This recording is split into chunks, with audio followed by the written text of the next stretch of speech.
Di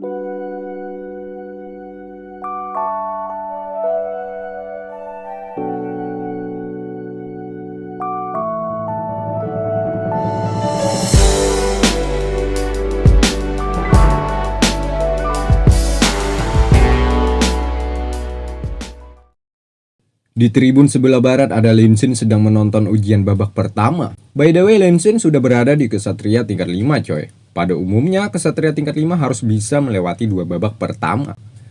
Seperti dua orang di sebelah Lin, rupanya kedua orang ini juga berada di tingkat 5 sama sepertinya. Sementara di arena tersaji sebuah beberapa pertarungan. Seperti seorang lelaki ini melawan si wanita cantik. Lelaki ini sedikit meremehkan si wanita dengan memintanya untuk menyerah saja.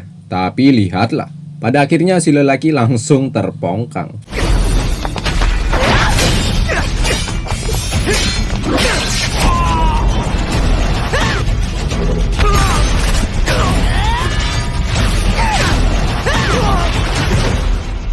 Si wanita ini pun langsung membayar ucapan si lelaki yang belagunya setengah mati. Ya, nama wanita ini Wang Yuan, yang berasal dari kuil pejuang coy. Sedangkan di luar arena ada Xiaomu dari kuil jiwa. Ia sedang diapit oleh dua pengawalnya. Kedua pengawal mengatakan bahwa bosnya ini tak akan kalah di ujian nanti. Bahkan mereka yakin bosnya tersebut tidak ada duanya. Tak lama dari itu, Xiaomu berpapasan dengan Ying Er. Xiaomu mengatakan kepada Ying Er bahwa ia sangatlah berharap agar Ying Er tidak tereliminasi lebih awal. Ya, garis besarnya agar kelak Xiaomu yang dapat mengalahkan Ying Er. Ying Er membalas bahwa dirinya tak akan kalah dari siapapun. Kembali ke arena, di sini Sima Xian sedang bertarung melawan, ya sebut saja nama musuhnya Darto. Di mana Darto bersikap elegan saat melawan Sima Xian. Tak sedikit ia meremehkan Sima Xian coy.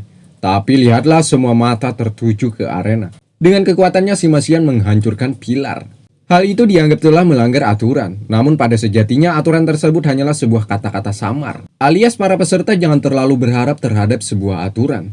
Di sini dengan kehebatannya Sima Xian mampu menghadapi Darto yang sok elegan. Pada akhirnya Darto tak bisa lagi membendung serangan demi serangan oleh Sima Xian.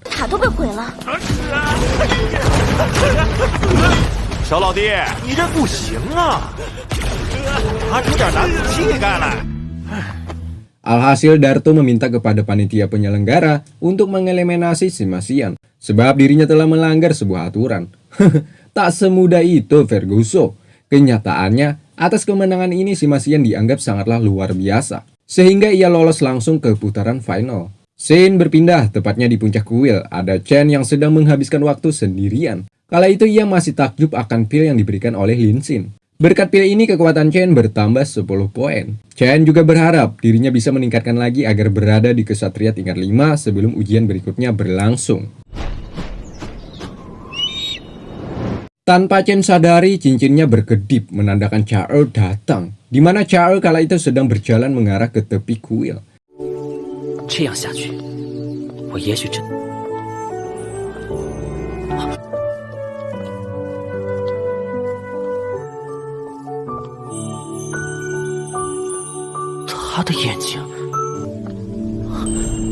Tentulah Chen yang melihat mata wanita ini sedikit takjub dan juga bingung coy. By the way, Chen dan Charles sama-sama tidak saling ingat satu sama lain. Sebab terakhir bertemu saat mereka masih anak-anak. Kala itu Charles hampir berada di tepi ujung kuil. Tentunya Chen yang melihat hal itu sangat khawatir kepada wanita ini. Takutnya terjatuh ya kan, sehingga suasana penuh cinta pun terjadi. Di mana di atas mereka ada seekor paus terbang yang menghiasi suasana ini. Chen penuh perhatian, dirinya menanyakan kepada Charles, emangnya mau kemana? Bolehkah aku membantumu? Dengan tegas Charles mengatakan, tidak perlu. Sebab meski ia buta, dirinya masih memiliki batin untuk melihat. Sementara tak jauh dari mereka, ada bawahan Charles sedang mengintip. Mereka geram melihat seorang pria yang sedang mengganggu waktu bersantai Nona Charles. Alhasil mereka berniat untuk membunuh Chen. Sehingga terjadilah.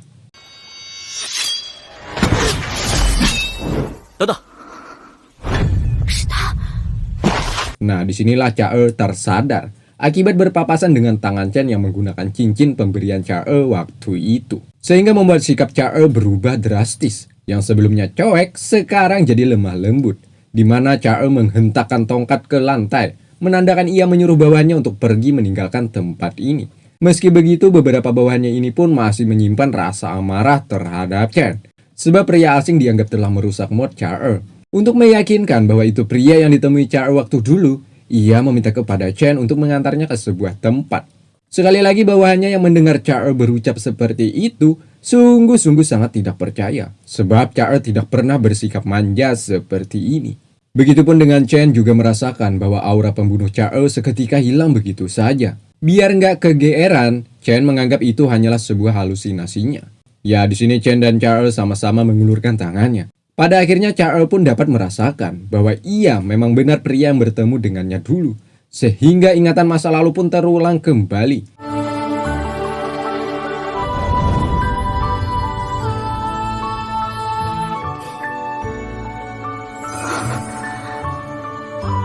Ya, mata batin Char hadir saat di sini, coy. Sehingga kecantikan yang amat natural terpampang di wajahnya. So sweet. Char pun mencoba agar terlihat biasa-biasa saja. Ya, rupanya sifat Char yang asli masih ada, coy. Ia enggan untuk memulai duluan, alias ia gengsi untuk mengatakan yang sejujurnya. Di sini ia hanya meminta sembari menunjukkan jalan kepada Chen. Saat di jalan, rasa penyesalan masih saja tertanam di benak Char. Andai saja waktu itu ia tidak mengikuti ujian reinkarnasi, mungkin saja ia sempat berkenalan dengan Chen. Sampai sini Char dan Chen sama-sama tidak mengetahui nama masing-masing, coy. Yang membuat Chen tidak mengenali Char ialah karena mata Char buta namun bisa bicara. Yang dimana dulu Char memiliki mata normal namun tidak bisa bicara. Sedikit banyaknya Char juga merasakan kesedihan. Karena sudah lama dan fisiknya juga berubah drastis, Chen pasti sudah melupakannya. Di sini Char tak ingin lagi membuang-buang kesempatan. Char langsung menanyakan nama Chen, sehingga mereka berdua pun saling menyebutkan nama satu sama lain.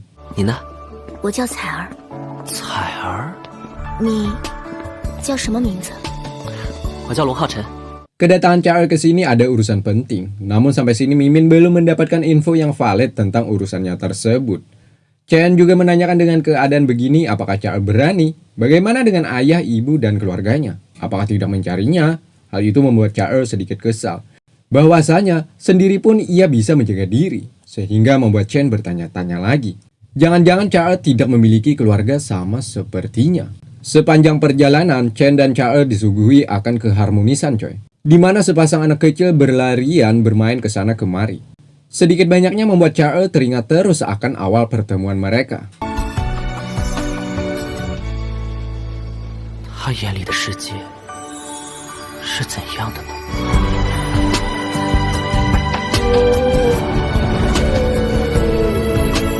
Singkat cerita, mereka pun sampai di depan gerbang.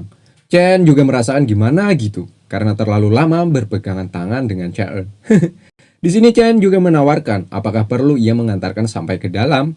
Char menolak. Sampai sini pun ia sangat-sangat berterima kasih. Dan Chen pun berpamitan untuk pulang, di mana suasana cinta lagi-lagi tergambar saat di sini, coy.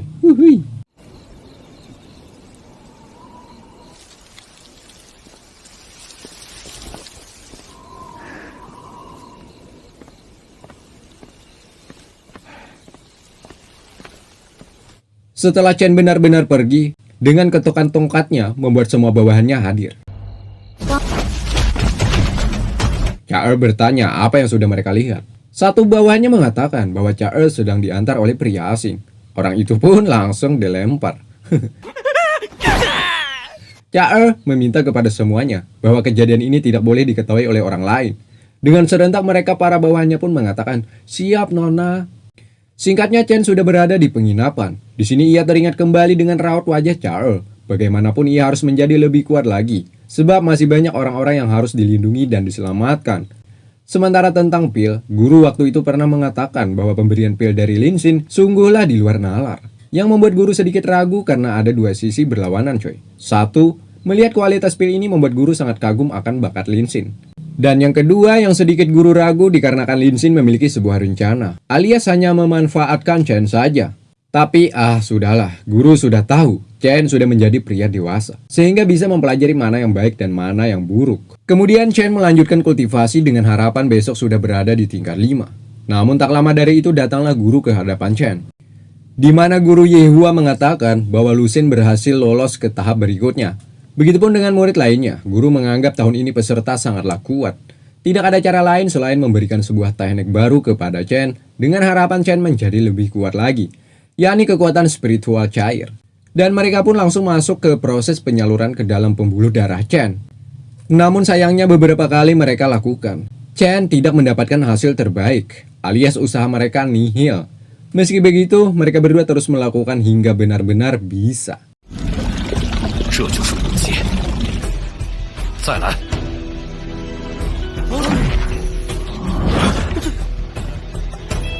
再来！